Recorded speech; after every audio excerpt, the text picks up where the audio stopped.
परमात्म युग, संगम युग की बधाइयाँ।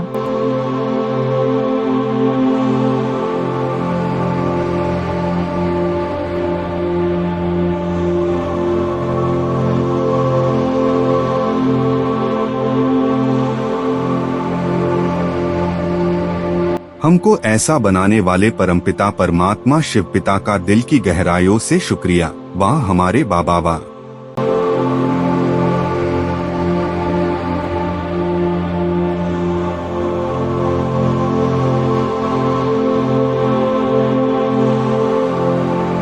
आप सभी का स्वागत करती हूँ अपने और बाबा के इस चैनल पर, और उम्मीद करती हूँ आप सभी स्वस्थ और खुश हों। तो आज परमेश्वर की जो हम बात कर रहे हैं गीता के ऊपर, गीता ज्ञान के ऊपर जो हम कर रहे हैं, तो आज भगवान के बारे में देखेंगे और उनकी शिक्षाओं के आगे देखेंगे कि उन्होंने क्या क्या बताया। तो परमेश्वर यानी परमपिता वो ना किसी के पापों को ग्रहण करते हैं ना पुण्यों को। मतलब हम ये सोचते हैं कि हम कुछ अच्छा कर रहे हैं तो हम भगवान को दे रहे हैं, नहीं। लेकिन सारे देहधारी जीव अज्ञान के कारण जब मोहग्रस्त होते हैं तो उनसे वास्तविक ज्ञान जो है वो छिपा हुआ रहता है। यानी कि जब हमारे पर इस माया की परतें होती हैं तब हम परमेश्वर को ना देख सकते हैं ना समझ सकते हैं। तो ये जानना पड़ेगा कि परमेश्वर जो हमें देते ही हैं वो खुद पूर्ण है। उनमें से आप कितना भी निकाल लो फिर भी वो असीम है, असीम ज्ञान के, सौंदर्य के, प्रेम के, त्याग के सागर हैं, हमेशा तृप्त हैं। वो हमेशा पाप पुण्य से भी ऊपर हैं। वो किसी के लिए भी विशेष ना प्रेम रखते हैं ना घृणा करते हैं। वो हर एक जीव के लिए मंगल की कामना करते हैं, इसीलिए वो परमात्मा है। यानी वो ऐसे प्राणियों पर भी दया करते हैं जो शायद अगर अपने आप के कर्मों को देखें तो वो अपने आप को भी माफ़ नहीं कर सकते, इसीलिए भगवान उनको क्षमा करते हैं। कहते ना, जब हम अपने आप को क्षमा नहीं कर पाते तो भगवान कहते हैं बच्चे जा, अब से सुधर जा, मैं तुझे क्षमा करता हूँ। क्योंकि भगवान जो सर्वशक्तिवान है, परंतु हम जीव आत्माएं उनके कर्मों को ना समझने के कारण, ना उनको जानने के कारण हम उनकी उपेक्षा करते रहते हैं और हमेशा कहते रहते हैं सारा बुरा फल हमें भगवान देते हैं। लेकिन हर एक परिस्थिति में यदि कोई सबसे ज़्यादा भला चाहता है तो वो परमात्मा ही जीव का चाहते हैं। अब हमें भगवान से निकटता बनानी चाहिए, हमने बचपन से सुना है, परंतु क्यों बनानी चाहिए? क्योंकि जिस तरह से फूल के निकट रहने वाले को सुगंध आती है, उसी तरह से जितना ज़्यादा मनुष्य आत्मा या मनुष्य या जीव आत्मा भगवान के पास रहता है, उसके अंदर अपने आप ही गुणों का, सद्गुणों का, शुभ कर्मों का अपने आप ही उत्थान होता रहता है और वो भी उच्च स्थिति को पाता रहता है। इसीलिए बताया गया है भगवान को कभी भी ना भूलिए। यदि आज समय अच्छा नहीं है तो भी, और यदि किसी दिन समय अच्छा भी है तो भी हमें उनको कभी भी अपने दिमाग से या दिल से नहीं उतारना चाहिए। क्योंकि भगवान जो है हमारे जैसा नहीं है कि हम आज कुछ अच्छा हो गया तो हम खुश हो जाएं। एक कहावत भी तो है, उनकी इच्छाएं मनुष्य की कभी कभी इसलिए भी नहीं पूरी होती क्योंकि उसके पीछे कोई रीज़न होता है।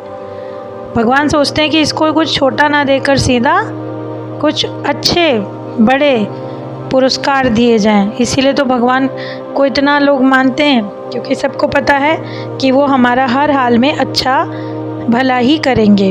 और जब कोई देहधारी जीवात्मा अपने आप को वश में कर लेती है तो मानो जैसे वो समस्त प्रकृति को वश में करती है। जब वो अपने सभी कर्मों से भी ऊपर उठ जाती है, वो यही कहने लगता है, जो पुण्य आत्मा होगा, मैं नहीं करता, भगवान कराते हैं, तो उसके जो मृत्यु का समय है वो भी इतना वो नहीं होता और ना ही वो इतना दुख देकर किसी को मृत्यु को प्राप्त होता है, और मरणोपरांत भी उसकी सदोगति ही होती है।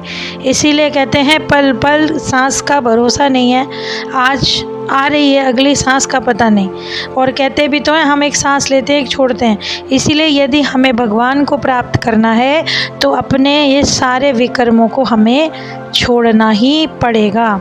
और जब अपने आप को शरीर समझते हैं तो कितना कष्ट पाते हैं, हम कितना दुखी होते रहते हैं, हे प्रभु करते रहते हैं। लेकिन जैसे ही अपने आप को आत्मा समझ के कर्म करते हैं फ़ौरन ये ध्यान आ जाता है ये तो रंगमंच है, इस पर हमें पाठ निभाना है।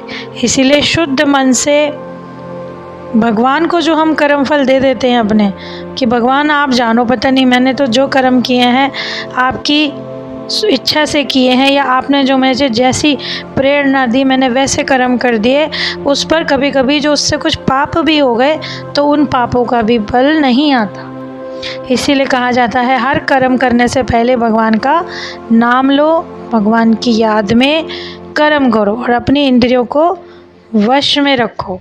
तो अभी हमने पिछले एपिसोड में भी देखा था कि लोभ और मोह कितना दुख देते हैं। काम विकार के ऊपर भी आप सबने देखा, जितने झगड़े होते हैं सारे अधिकतर काम विकार से ही उत्पन्न होते हैं। काम विकार, लोभ, मोह ये सब हमें दुखी देते आए। अभी तक हमने कभी भी ये नहीं सुना कि इन विकारों के वशीभूत किसी को सुख मिला हो। लेकिन अहंकार इसलिए त्यागना पड़ेगा क्योंकि जब हमने अपने आप को मान ही लिया है कि परमात्मा ही करते और करावनहार हैं, तो फिर अहंकार किस बात का। परमात्मा और आत्मा में अंतर ही इसी चीज़ का है कि आत्मा जन्म मरण में आती है, परमात्मा नहीं आते, और वो सबसे ऊपर इसीलिए हैं क्योंकि ना वो पाप भोगते ना पुण्य भोगते, क्योंकि उनको हमेशा सही कहना चाहिए हमें। हाँ प्रभु सही है, जो भी भगवान की इच्छा है वो सही है, तो हमें उन पे पूर्ण तरह से विश्वास करना होगा। ऐसी श्रद्धा नहीं हो हमारी जो आज अच्छा हो जाए जीवन में तो खुश हो गए, प्रभु आप बहुत अच्छे हो, प्रिय वस्तु को पाकर हर्षित हो गए, और अप्रिय वस्तु को जब हमें कोई वस्तु पसंद नहीं है वो हमारी ज़िंदगी में आ गई उसको देखकर विचलित हो गए, और जो हमें चाहिए वो नहीं मिला तो भगवान को बोलने लग गए। ऐसा विश्वास नहीं होना चाहिए। जिस तरह से हम अपने पिता पे, लौकिक पिता पे विश्वास करते हैं कि वो हमारा हमेशा हित ही करेंगे, ऐसे ही यदि स्थिति भी हमारे अनुकूल ना भी चल रही हो तो भी हमें ये मानना होगा कि जिसने सारा संसार रचाया, जिसने हम सबको बनाया, वो हमारे भलाई के बिना रह ही नहीं सकते। इसीलिए कहते हैं कि कभी भी काम विकार और ये आत्म साक्षात्कार ये दोनों एक साथ चल ही नहीं सकते। यदि आपको आत्मा का साक्षात्कार करना है तो आपको अपनी इंद्रियों को वश में करना ही पड़ेगा।